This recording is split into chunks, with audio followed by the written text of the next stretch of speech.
Halo, selamat pagi pemirsa FVE TV. Seputar Indonesia terkini kembali hadir untuk Anda edisi hari ini 15 Juni 2020 bersama saya Ika Yuli. Inilah berita utama kita kali ini. Tahun ajaran baru 2020-2021 di masa pandemi COVID-19 tetap dimulai pada Juli 2020. Pembelajaran tatap muka hanya bisa dilaksanakan satuan pendidikan yang berada di daerah zona hijau. Satuan pendidikan di daerah zona merah, orange, dan kuning tetap melaksanakan pembelajaran dari rumah. Demikian seputar Indonesia terkini. Budi, kamu sedang apa? Sedang nonton berita, Ma. Budi sedang menonton berita. Kalian pasti juga sering menonton berita. Tapi, apakah kalian tahu apa itu pengertian berita?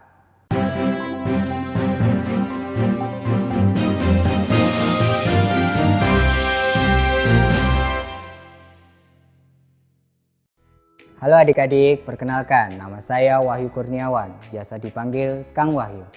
Seperti yang saya bilang di awal tadi, kalian pasti sering membaca, mendengar, dan menonton berita. Atau bahkan kalian sedang diberitakan. Tapi, apakah kalian tahu apa pengertian berita itu? Dalam video ini kita akan belajar tentang teks berita. Menurut Kamus Besar Bahasa Indonesia, berita adalah cerita atau keterangan mengenai kejadian atau peristiwa yang hangat. Berita bersinonim dengan kata kabar, laporan, pemberitahuan, atau pengumuman. Sedangkan teks berita adalah teks yang menyampaikan kabar atau informasi suatu peristiwa atau kejadian yang faktual, aktual, menarik, penting, dan berpengaruh kepada pendengar atau pembacanya. Teks berita pada dasarnya harus dipublikasikan.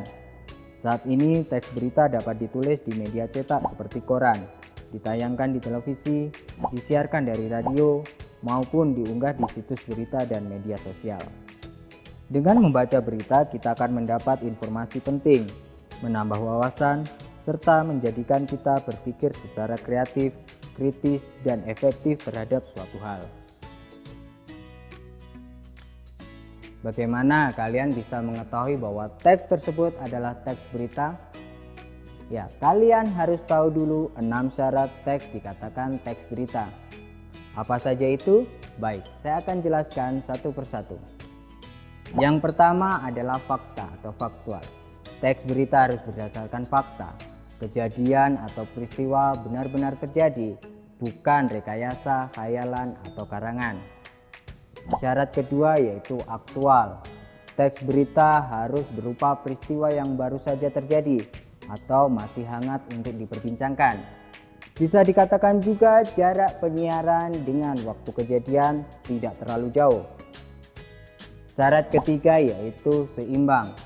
Teks berita harus ditulis dan disajikan secara seimbang dengan tidak memihak kepada salah satu pihak, sehingga berita yang disampaikan dapat seimbang dan berimbang. Syarat keempat yaitu lengkap. Teks berita harus memenuhi struktur dan unsur-unsur berita, yaitu 5W, 1H atau dikenal sebagai adik simba. Syarat kelima yaitu menarik. Teks berita harus mampu menarik minat pembaca atau pendengarnya, biasanya disajikan dengan judul yang menarik. Syarat terakhir yaitu sistematis. Teks berita harus disusun secara berurutan atau sistematis agar tidak membuat kebingungan pembacanya.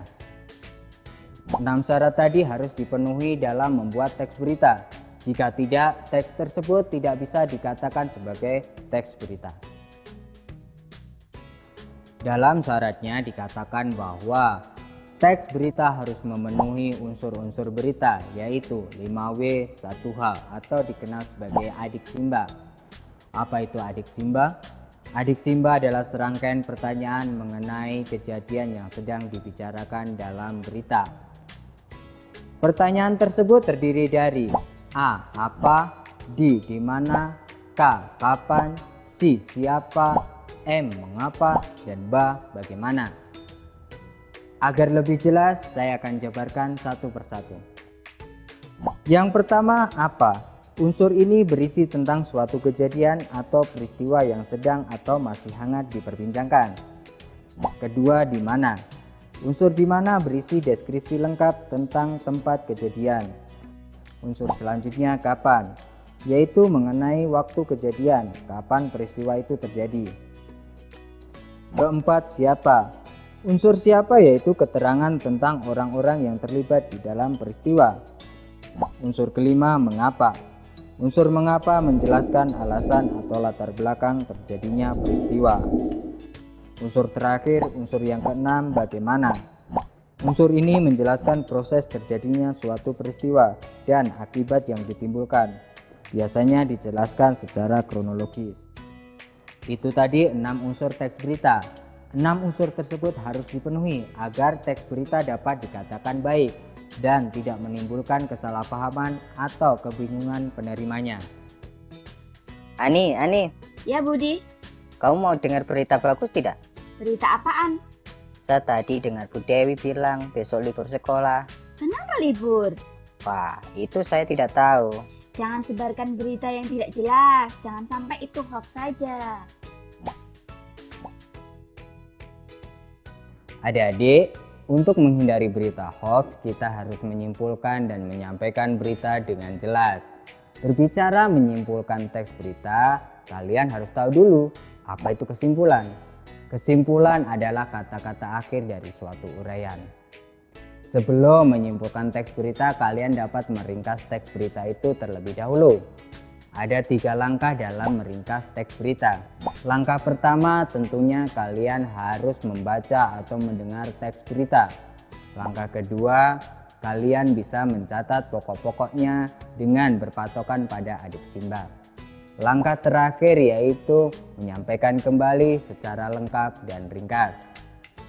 Ringkasan tersebut dapat dimanfaatkan untuk membuat kesimpulan teks berita. Kesimpulan teks berita harus memuat pokok-pokok informasi atau unsur-unsur berita dengan rumusan yang lebih ringkas. Adik-adik, kalian pasti sudah paham bukan? Teks berita adalah teks yang menyampaikan kabar atau informasi suatu peristiwa atau kejadian yang faktual, aktual, menarik, penting, dan berpengaruh kepada pendengar atau pembacanya. Dalam membuat teks berita ada 6 syaratnya, yaitu faktual, aktual, seimbang, lengkap, menarik, dan sistematis. Kemudian harus memenuhi 6 unsur adik simbah. Apa itu? Apa, di mana, kapan, siapa, mengapa, dan bagaimana. Dalam membuat kesimpulan teks berita harus memuat pokok-pokok informasi atau unsur-unsur berita dengan rumusan yang lebih ringkas. Demikian video pembelajaran tentang teks berita. Semoga kalian bisa lebih paham lagi. Tetap semangat belajar dan sampai jumpa.